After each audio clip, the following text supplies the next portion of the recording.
El vasto desierto de Sonora se halla en un extremo del suroeste de América del Norte. La muestra de vida más notable del lugar es el cactus saguaro. Tanto su tamaño como su belleza llaman la atención. Pero para los que viven sobre él o en su interior, el saguaro representa algo más que un mero hito. En el interior del cactus se encuentran los nidos de muchas criaturas, de una delicada y variada comunidad de animales que se adapta a los contrastes que ofrecen el día y la noche en el desierto. La vida en el desierto está sujeta a las complejas interrelaciones que se dan entre los animales y las plantas.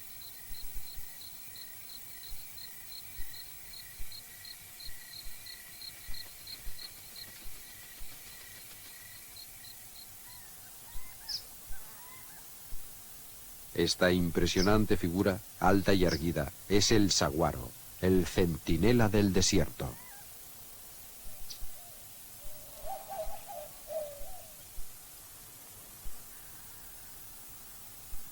La palabra desierto nos hace pensar en nítidas y turbulentas extensiones doradas de arena. Esto, junto con los vientos abrasadores que soplan sobre las áridas dunas, han hecho de la palabra desierto un sinónimo de lugar sin vida.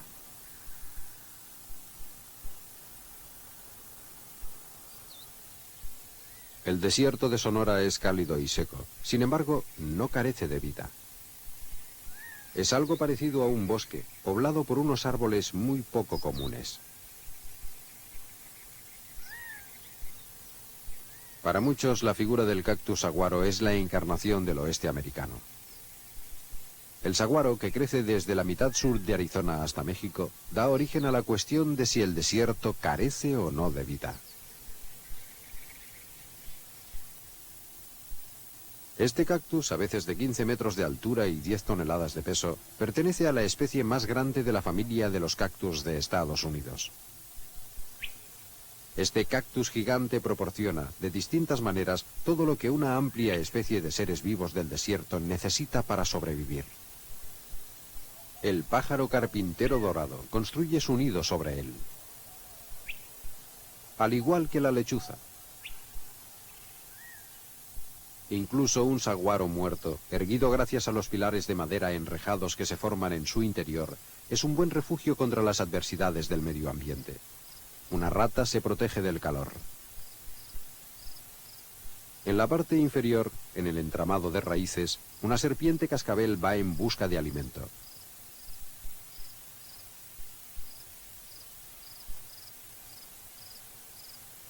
De vez en cuando, los murciélagos también se cobijan dentro de un saguaro deteriorado. Uno de los depredadores más grandes del desierto, el búho real de Virginia, demasiado grande para introducirse en el cactus, habita en su consistente nido construido sobre el entramado que forman las ramas. Ubicados también en la parte superior de este albergue de depredadores se encuentran los halcones.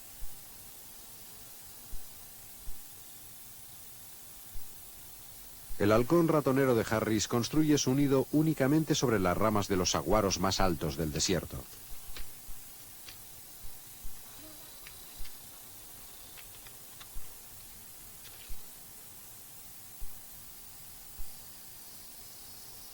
Los polluelos del halcón, cuanto más distantes se hallen del suelo, se sentirán más seguros y crecerán mejor.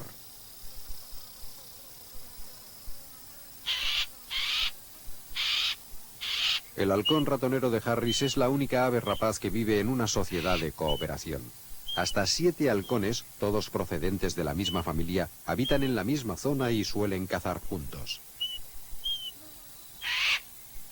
Las crías del año pasado, que hoy ya casi son maduras, colaboran en la caza de alimento para los polluelos recién nacidos este año. Impasible, encaramado sobre la punta más alta del cactus, como un vigía, el halcón otea sin descanso los alrededores, esperando a su presa.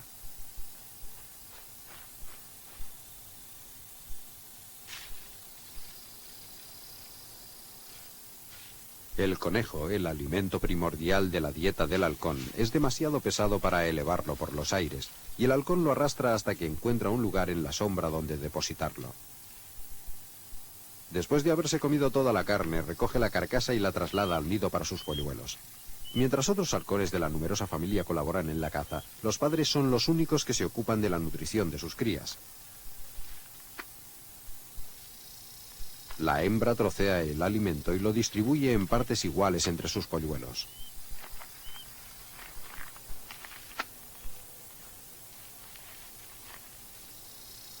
Aunque se ha conseguido mucha información sobre el comportamiento inusual de constante colaboración entre los halcones ratoneros de Harris, los científicos todavía están muy desorientados respecto a este modelo de conducta.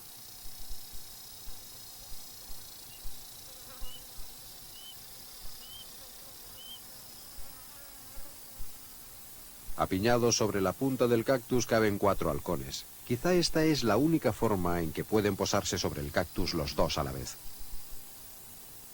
El halcón Harris adulto no suele tener enemigos en el desierto, pero si se acercan demasiado al nido de otro pájaro, como en este caso al del papamoscas tirano del oeste, este, mucho más ágil y pequeño en tamaño, se abalanzará sobre el halcón y lo acosará hasta echarlo del lugar.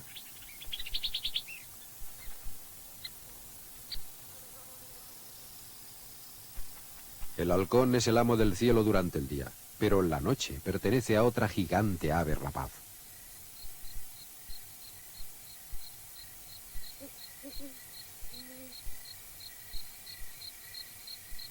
El búho real de Virginia, el sustituto nocturno del halcón. El búho es un oportunista. En lugar de construir su propio nido, se apodera de otro que ya está hecho, generalmente el del halcón.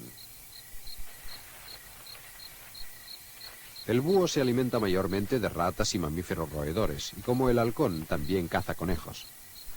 Pero a pesar de que ambas aves viven una al lado de la otra, cazan a horas distintas, y de esta forma evitan la competencia cuando se trata de alimentarse. La noche en el desierto es idónea para la caza. Los roedores evitan el sol abrasador del mediodía y se convierten en noctámbulos, y a la vez en presas de los cautelosos cazadores, como el búho real de Virginia. La verdadera competencia para obtener comida no se da entre aves de distintas especies, sino entre las crías del mismo nido.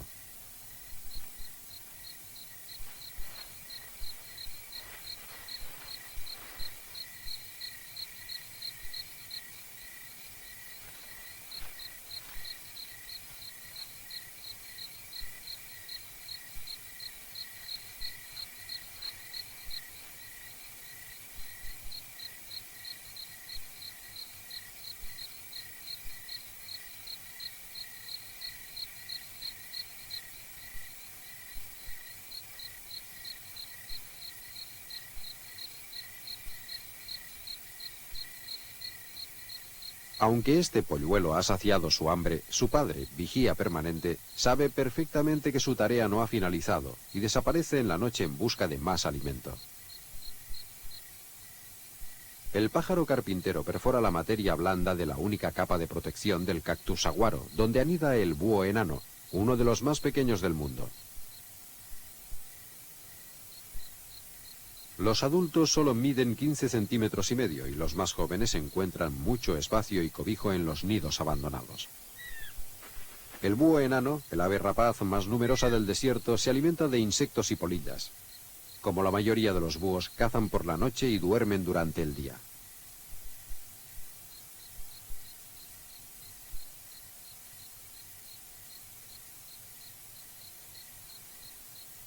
En otra capa protectora del saguaro, un par de crías de lechuza, un poco más grandes que los búhos enanos, buscan un espacio en este lugar tan frecuentado, resguardado y seguro.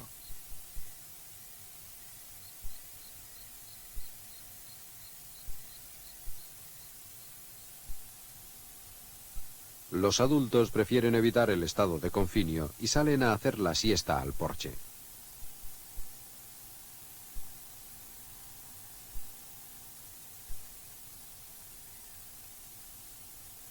El arquitecto de la capa protectora es casi siempre el pájaro llamado pico de Gila, denominado así por su habilidad en esculpir el cactus original y hacer de él un confortable refugio. Los machos y las hembras se turnan en las actividades domésticas, como en la obtención de comida o en el cuidado de las crías. El pájaro carpintero se alimenta de insectos que encuentra en las plantas del desierto.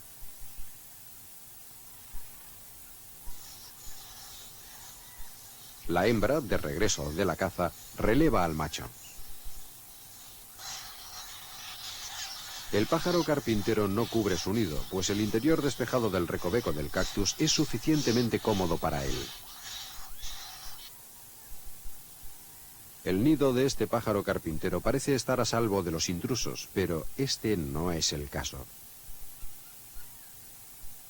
El estornino del este ha invadido el desierto de Sonora y constituye una amenaza para los pájaros de la zona. Si el estornino descubre un nido del pájaro carpintero sin crías y sin vigilancia, se lo arrebatará en un abrir y cerrar de ojos.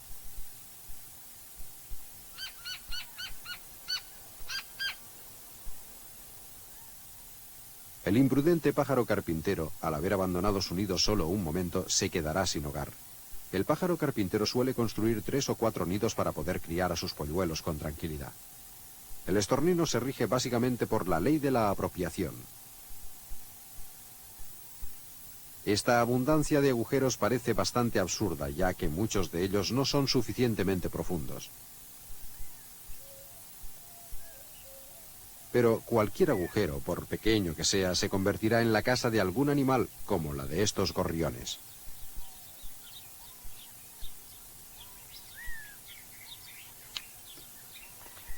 En el punto álgido de la temporada de crianza, los hogares más cotizados estarán completos.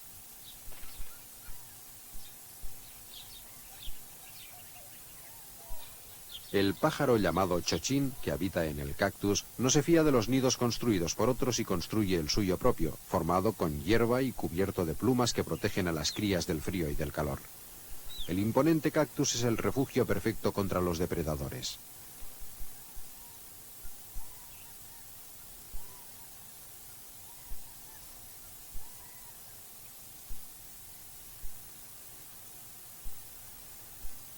El clima del desierto de Sonora no es siempre abrasador.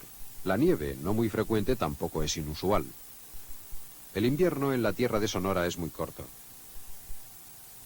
La mayoría de las aves y pájaros emigran en busca de climas más cálidos, pero los reptiles, como la serpiente cascabel, necesitan protegerse de las heladas temperaturas. Montones de serpientes cascabel, en busca de calor, suelen hibernar juntas en cuevas subterráneas.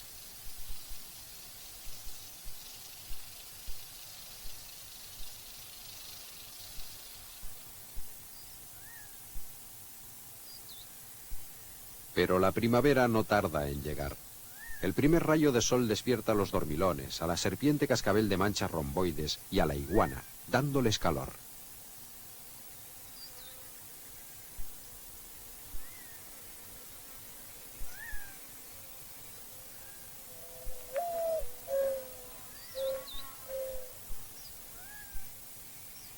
Las aves regresan y el arrullo de las palomas es uno de los numerosos cantos que suenan en el bosque de cactus.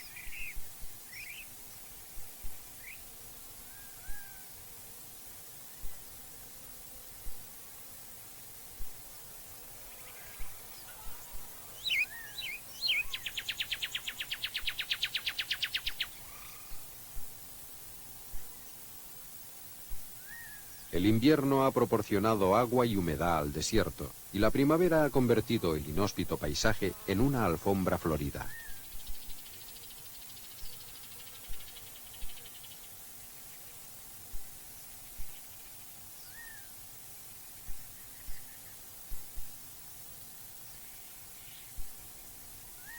Las flores del desierto, la larkspur, las margaritas y las celidonias, no tardan en florecer, pero esta explosión de colores dura poco tiempo. La breve primavera se funde en el caluroso verano. A finales de mayo, el saguaro empieza a florecer. Con el calor del día, los capullos permanecen cerrados. Los pájaros esperan ansiosos la puesta de sol, anticipando el acontecimiento que está al caer.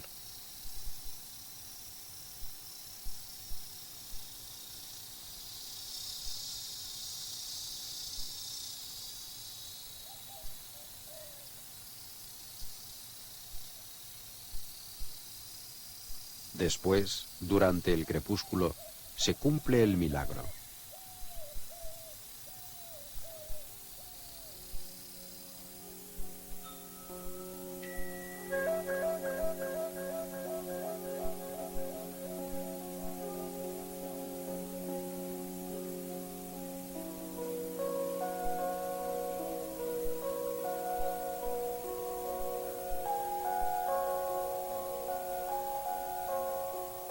Cada capullo se abre una sola vez, se cierra al día siguiente y no volverá a abrirse más.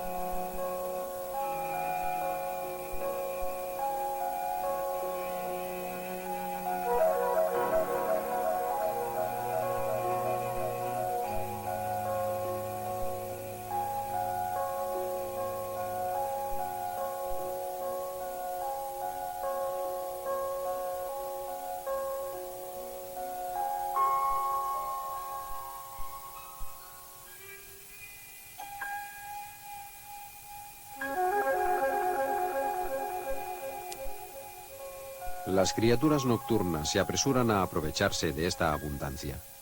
Uno de los invitados a la cena es el murciélago, que se alimenta de néctar. Su emigración desde México sucede a la maduración de las flores.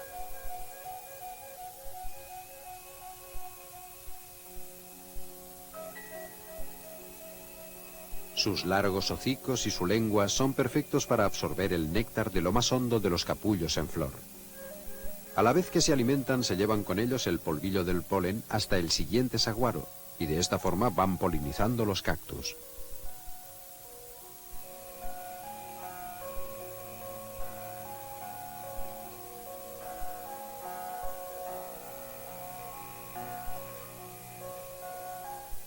Al amanecer, el murciélago se va a dormir, dejando así los capullos libres para otras criaturas hambrientas. Las inmensas flores blancas que llaman la atención al pender de los brazos erguidos del cactus también atraen a otros polinizadores.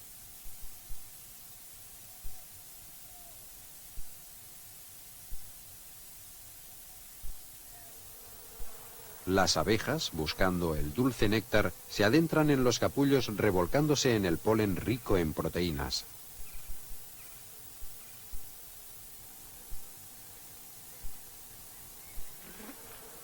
La única preocupación de la abeja es cosechar el polen nutritivo y el néctar para su colmena, aunque también se esfuerza en trasladar el polen de cactus en cactus.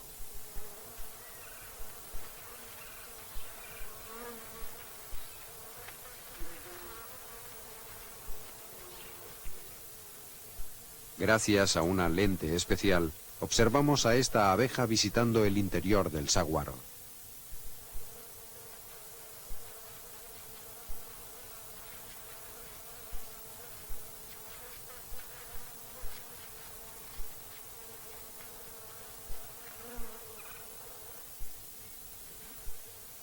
Los ricos capullos proporcionan un banquete para muchos habitantes del desierto, pero no por mucho tiempo.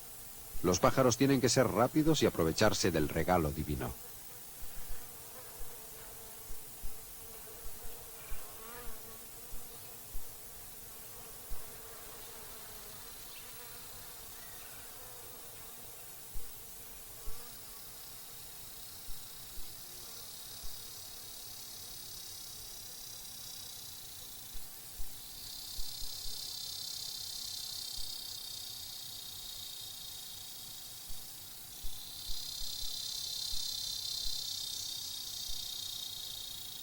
Las flores se cierran con el calor del día. Después de cumplir su función, se mueren y caen. El polen se ha desparramado. En el plazo de un mes el fruto habrá madurado.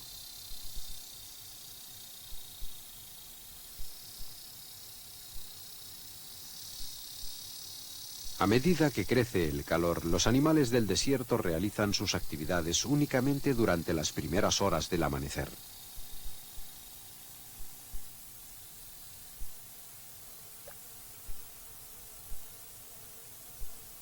El agua empieza a escasear. El correcaminos y el coyote han acabado con los últimos restos.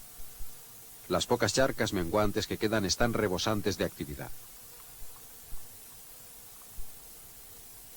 Las codornices beben hasta la saciedad mientras las abejas y las avispas zumban sobre los restos de humedad que ha dejado la estación seca.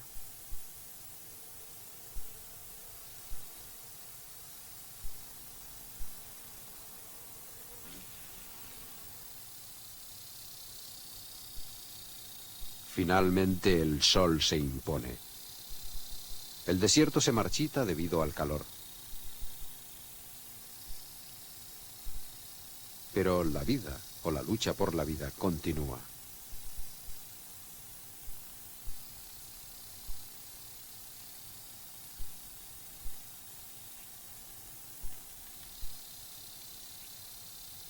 El correcaminos sale en busca de alimento y consigue atraer a una serpiente.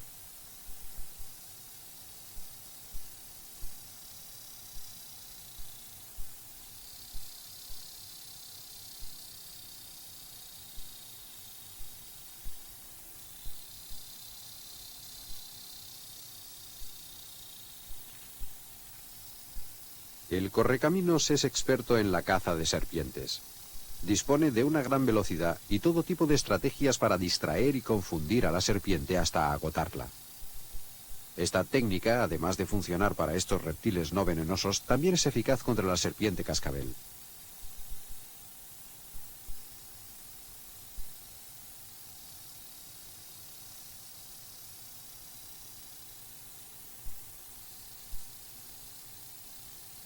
El correcaminos la abre y obtiene su alimento. No abundan las aves en esta época. Un buitre sobrevuela las regiones termales en busca de las víctimas que se ha cobrado el calor fulminante del verano. Los insectos son los únicos que están activos al mediodía, y el cantar de las cigarras agudiza el calor abrasador.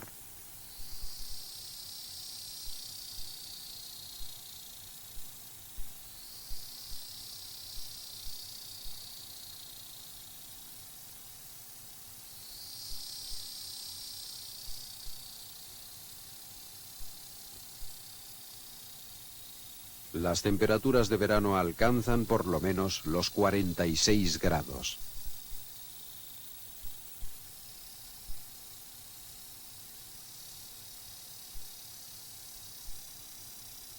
El saguaro se adapta al calor sin problemas. Sus espinas, que de hecho son como una especie de hojas, protegen de los rayos de sol con su sombra. La sombra que proporciona una espina es diminuta, pero su conjunto conserva el cactus considerablemente fresco. Los pliegues de su piel cerosa en forma de acordeón se extienden cuando el cactus está repleto de agua y se contraen cuando está seco.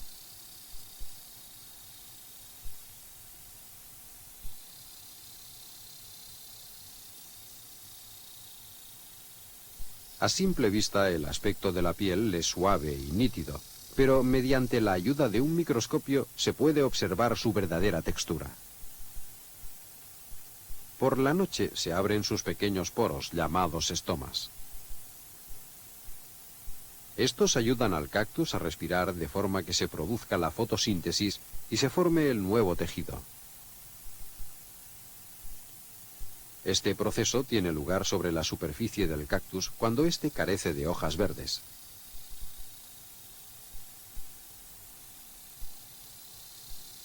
Otras plantas almacenan toda la humedad posible en sus raíces, dejando que las hojas y las ramas se mustien a fin de reducir la pérdida de agua.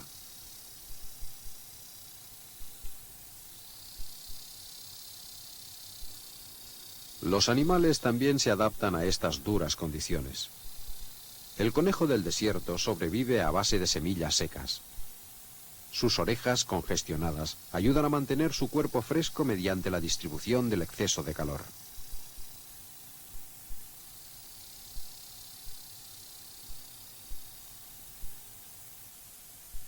El ratón saltador es el que mejor se adapta al desierto.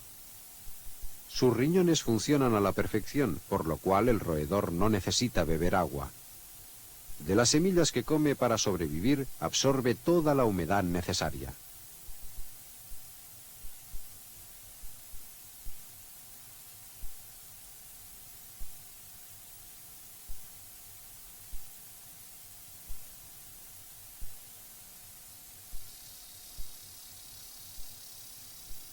Los reptiles, al carecer de un mecanismo interno que regule la temperatura de su cuerpo, no tienen otra salida que la de refugiarse del calor.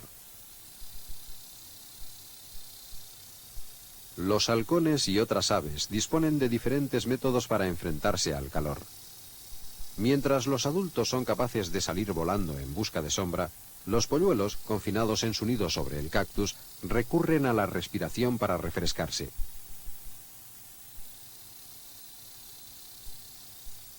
Lo mismo ocurre con los búhos.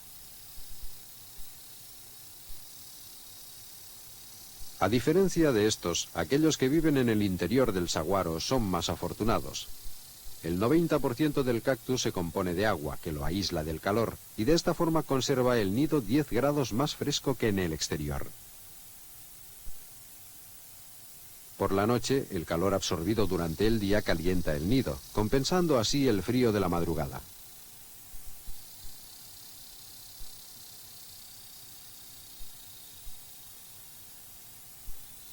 Durante el solsticio de verano, las largas horas de sol hacen madurar el fruto del saguaro.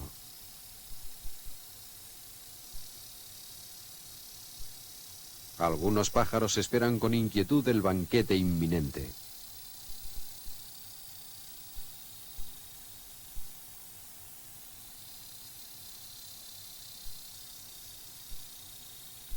En la temporada más calurosa del verano, el desierto está repleto de alimento.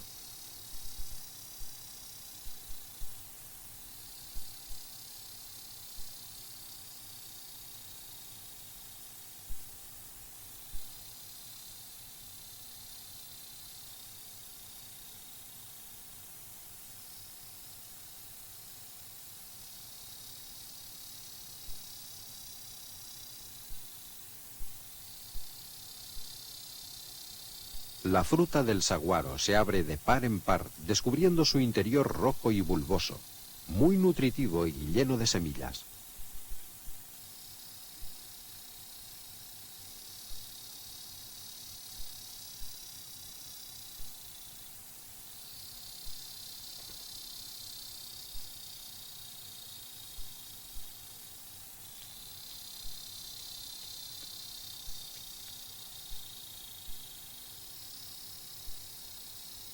La fruta cubre el suelo de alimento, atrayendo a otros habitantes a este lugar.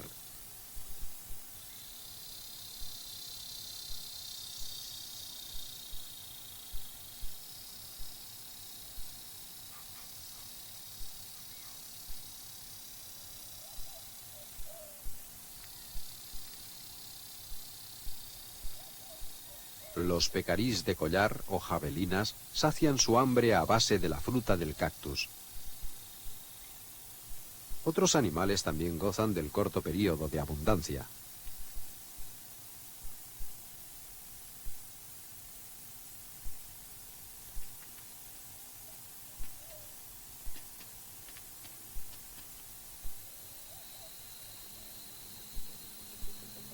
Los restos de comida son retirados a toda prisa gracias a la eficiente tarea de las hormigas carpinteras.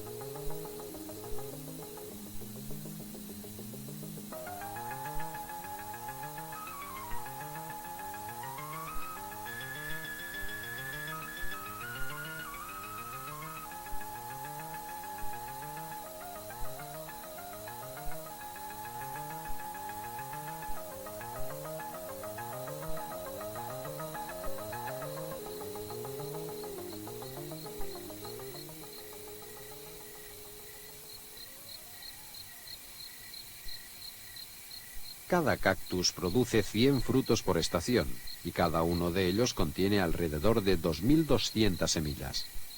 En algunos lugares las hormigas se hacen con el 90% de estas semillas.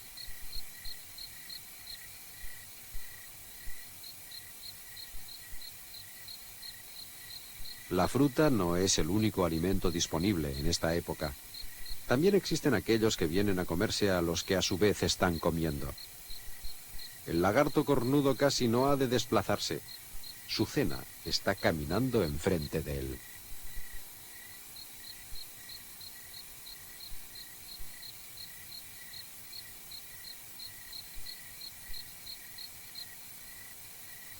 La cosecha es fácil.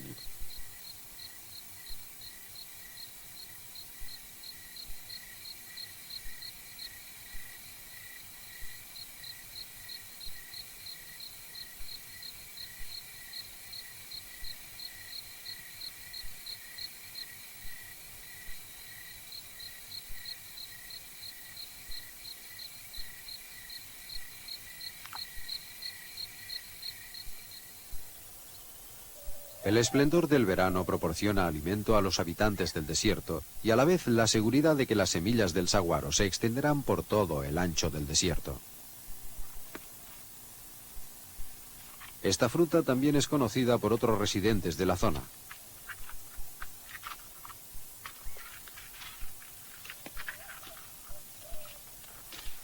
Los indios papago han vivido en este lugar y han cosechado la fruta del saguaro durante siglos. Mediante unas estacas de madera de saguaro recogen la fruta y hacen jarabe, mermelada y vino para sus ceremonias. Mari Miguel mantiene la tradición que poco a poco se está perdiendo.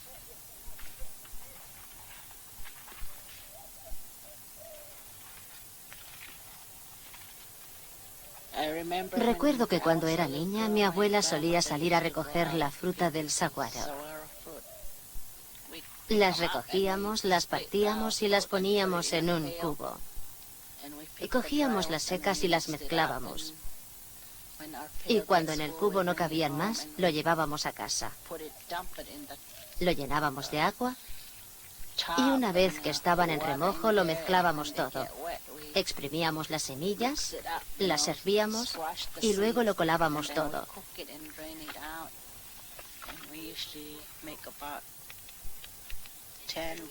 Solíamos hacer unos 40 o 50 litros de jarabe y después empezábamos con la mermelada, en la última época de la cosecha.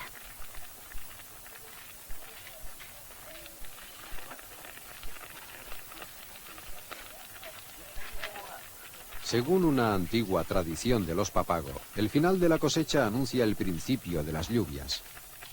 Tan pronto finaliza la cosecha, las nubes empiezan a aproximarse y poco después llegan las primeras precipitaciones.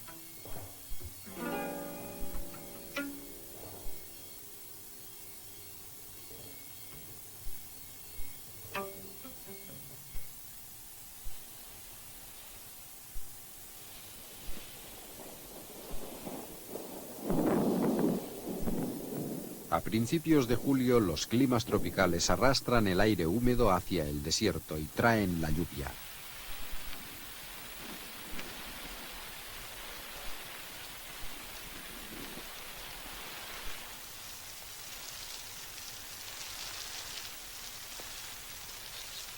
El desierto vuelve a ser verde y rebosa vida. El agua es abundante y las plantas florecen en la tierra húmeda.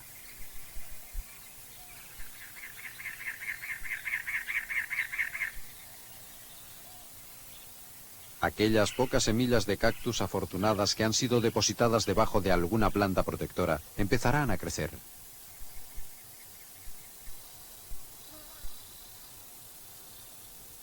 Los pequeños cactus, protegidos de las temperaturas extremas y de los animales hambrientos, crecen muy lentamente. Después de 2 años, su diámetro no mide más de 1/4 de pulgada. Una planta como esta, de 9 años de edad, alcanza solo los 15 centímetros de altura. Estos son los años más peligrosos para el saguaro. De todos los millones de semillas generadas, solo unas pocas protegidas sobreviven, crecen y reemplazan a sus plantas parientes. Los vientos fuertes y las tormentas arrancan de cuajo los viejos saguaros, matando así el cactus y creando un medio ambiente muy distinto y sorprendente. Un saguaro grande pesa unas 10 toneladas y está formado por agua en su mayor parte. Su muerte crea un oasis temporal. Cuando un cactus deteriorado muere, su humedad queda a disposición de la fauna. Algunas especies de escarabajos acuáticos hacen del bulboso interior del cactus un hogar confortable. Normalmente los escarabajos acuáticos viven en charcas o pantanos. Sin embargo, estos se han adaptado a la vida del desierto. Su fino sentido del olfato no falla nunca a la hora de conducirlos a un cactus moribundo. Este lugar tan pringoso también alberga a criaturas malvadas.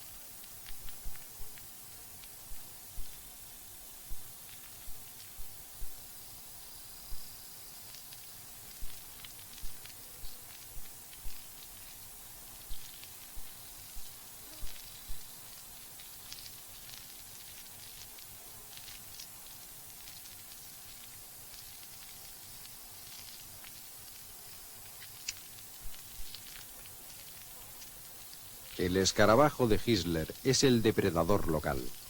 El escarabajo, de media pulgada de largo, se abre camino por el cactus en descomposición en busca de larvas y pequeños insectos. El caparazón resbaladizo que le protege facilita el deslizamiento de su cuerpo menudo como un cuchillo a través de la materia pringosa. Muchos saguaros permanecen erguidos después de muertos, conservando su verticalidad gracias a la estructura leñosa y a su armazón interno. El deterioro de esta armadura convierte el cactus en un hogar para otras criaturas que prefieren los lugares secos.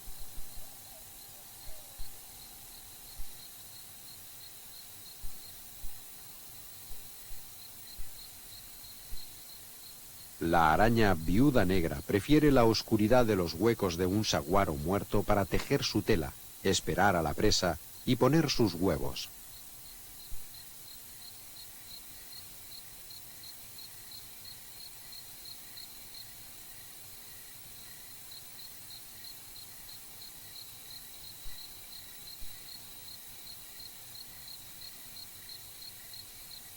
La viuda negra no se caracteriza por sus cuidados como madre. Sus crías se independizan ya de recién nacidas.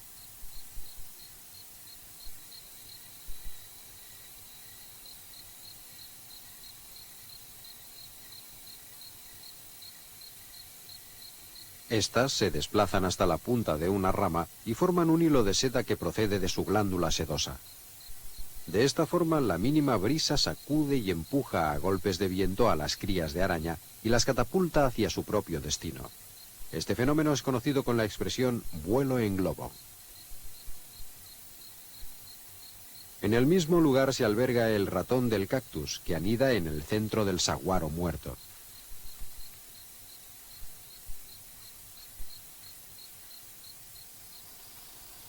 Debajo de los desechos secos del cactus caído es donde la rata construye su nido. Durante la noche, este roedor se dedica a hurgar y a extraer semillas, flores y frutos que después trasladará a su guarida subterránea. El roedor cubre el suelo de su casa con estas provisiones, mezclándolas a la vez con sus propios excrementos. Sorprendentemente, las costumbres desordenadas de este roedor proporcionan valiosos conocimientos sobre la historia del desierto de Sonora.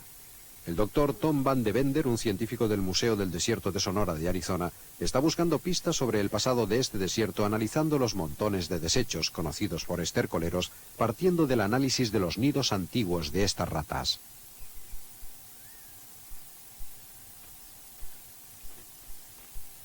Me considero un paleoecologista. Esto significa que estudio las relaciones de las plantas con los animales y su medio ambiente a lo largo de la historia. Los instrumentos básicos que utilizo son los estercoleros de los nidos de ratas. Estos depósitos orgánicos construidos por las ratas y conservados bajo la protección de las rocas secas contienen restos de plantas que se hallan en buen estado y pueden ser identificados con la especie original de planta a la que pertenecen mediante el proceso de datación con carbono radioactivo. Analizamos meticulosamente estos restos de plantas a lo largo del tiempo y podemos identificar ciertos cambios en la vegetación de las zonas del desierto durante los últimos 30 o 40.000 años. En el laboratorio, las semillas del saguaro se separan de su espécimen. Las semillas más antiguas son tratadas para obtener de ellas unas partículas de carbón microscópicas, las cuales serán sometidas al proceso de datación con carbono radioactivo.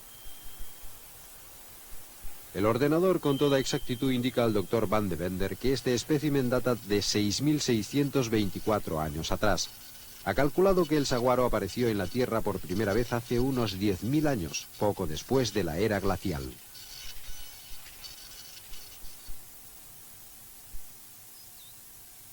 y un habitante todavía más antiguo del desierto de Sonora. El hombre apareció por primera vez en esta parte del continente hace 12.000 años, dejando su huella grabada en la piedra para siempre.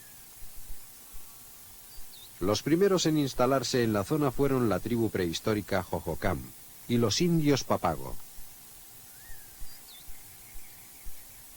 Sin embargo, la llegada del hombre blanco fue la que causó más impacto en el desierto. México cedió el territorio a los Estados Unidos en 1853 mediante la compra de Gadsden, y en 1879 las vías férreas alcanzaron Tucson, Arizona. Con la locomotora llegaron los primeros turistas.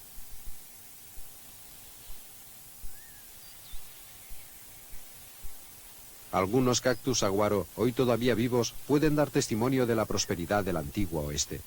Después han pasado a ser un memorable recuerdo. El saguaro sobrevivió al famoso Día del Oeste Salvaje, pero no sabía que acechaba una nueva amenaza. Con la aparición del tren, el ganado se convirtió en un negocio rentable, y el desierto no tardó en poblarse de reses hambrientas.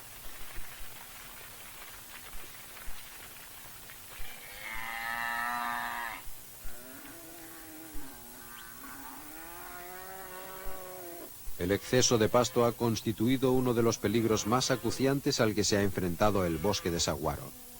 Su frágil ecosistema ha sido destruido casi por completo por la ignorancia del hombre. Comparando fotos antiguas de la misma zona con estas, tomadas más recientemente, se aprecia claramente el efecto devastador del ganado sobre el desierto.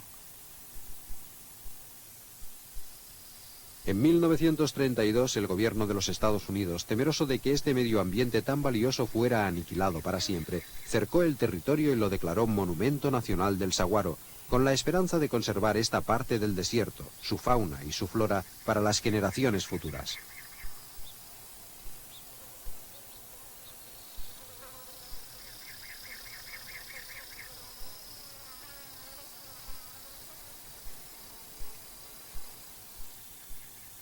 En algunos casos, el saguaro y sus especies pueden convivir con el progreso del hombre, pero en otros casos, el desierto se extingue.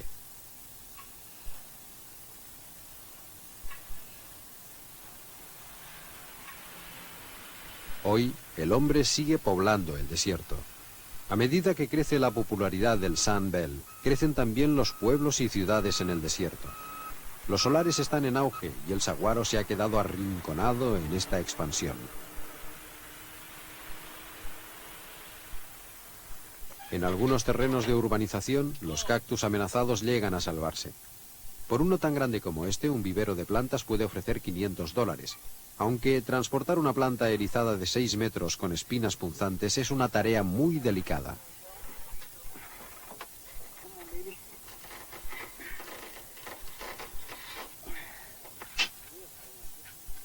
Debido a que el entramado de raíces del saguaro es poco profundo, es fácil de arrancar. Se requiere un permiso oficial para trasplantar un cactus. Estas licencias sirven para poder desplazar los cactus que se encuentran en terrenos de futura construcción.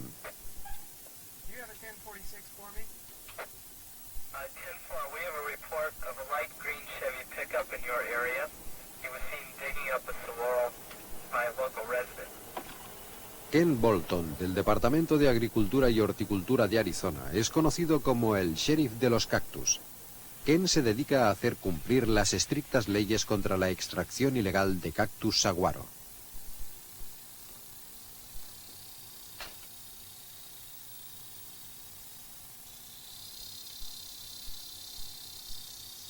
Excuse me, sir. We had a report that a plant was being dug up out here. I can see you're the one. Do you have a tag permit to use for this plant? No, you needed any tag permit to dig up cactus. You are on state land out here, and you require them. There's a $100 to $500 fine for moving or taking plants. Well, La extracción de un saguaro sin una licencia se paga con una multa de $500.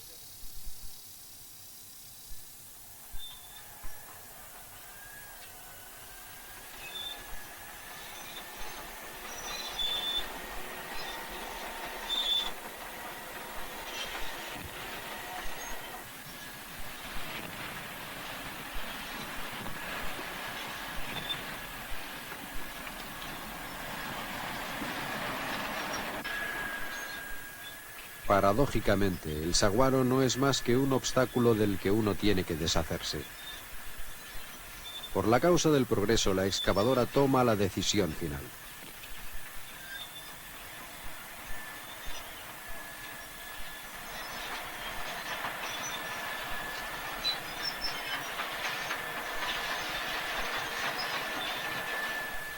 A esto se le llama progreso.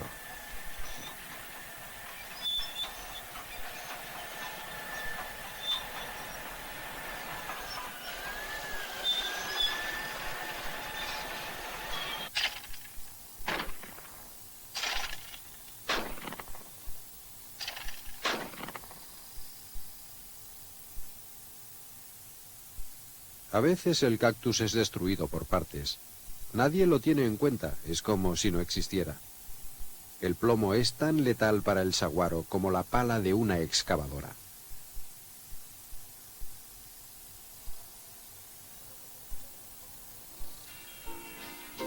Con todo, el malogrado cactus sigue siendo un símbolo para los habitantes de la zona.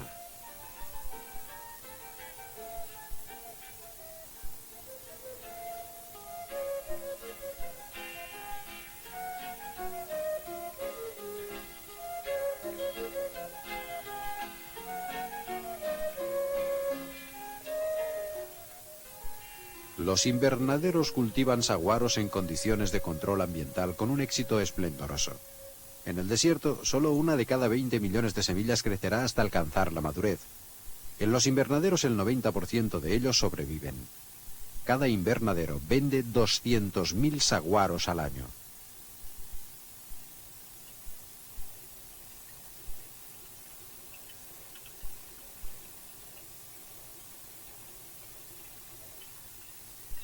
Pero el saguaro es mucho más que un simple producto comercial. Si uno desea comprender las funciones del desierto, es muy importante conocer y analizar el cactus saguaro. El Dr. Charles Lowe, de la Universidad de Arizona, de Tucson, es uno de los precursores en la investigación del saguaro. Dirigió un equipo de investigación que descubrió la causa de una epidemia que destruía poco a poco todos los saguaros del desierto de Sonora.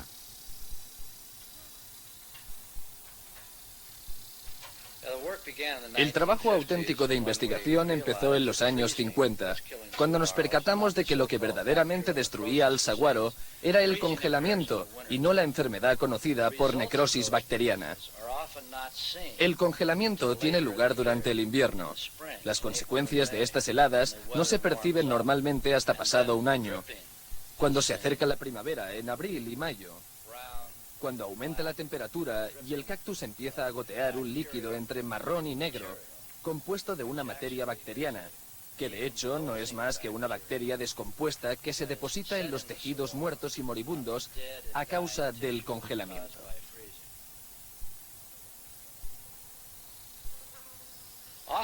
Es muy habitual ver saguaros inmensos con los brazos doblados y torcidos si uno pasea por el desierto de Sonora. Esto es producto del congelamiento de las heladas de enero. La base de los brazos se congela y esto provoca que el brazo pese más de lo normal y se doble hacia el suelo, causando así la deformación de su figura que perdura mucho tiempo después del descongelamiento del cactus. Los anillos de hielo que se observan en la base del saguaro se forman debido al congelamiento de la planta cuando ésta era más pequeña. La corona está congelada, pero la planta no ha muerto. Esta zona, que empalma con la punta de la planta más pequeña, ha renacido. El Dr. Lowe pasa horas y horas atendiendo a sus espinosos enfermos, como haría un médico con sus pacientes. Graba y manipula los cambios de temperatura y así puede observar cómo reacciona la planta ante las variaciones del clima que experimenta el desierto.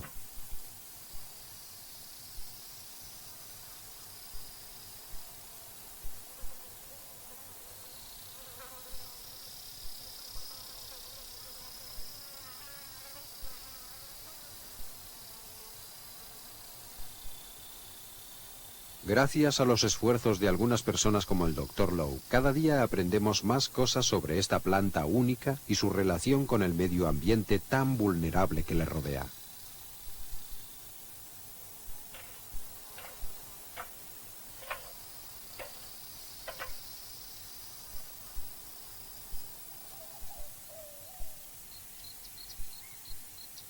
Mientras el saguaro viva, esta delicada red de vida a la que él pertenece también seguirá existiendo. Una vez que se haya roto este ecosistema, el desierto puede quedarse yermo y sin vida. Al tiempo que unas flores se cierran, otras se preparan para abrirse. La vida en el desierto es una renovación constante de los milagros de la naturaleza.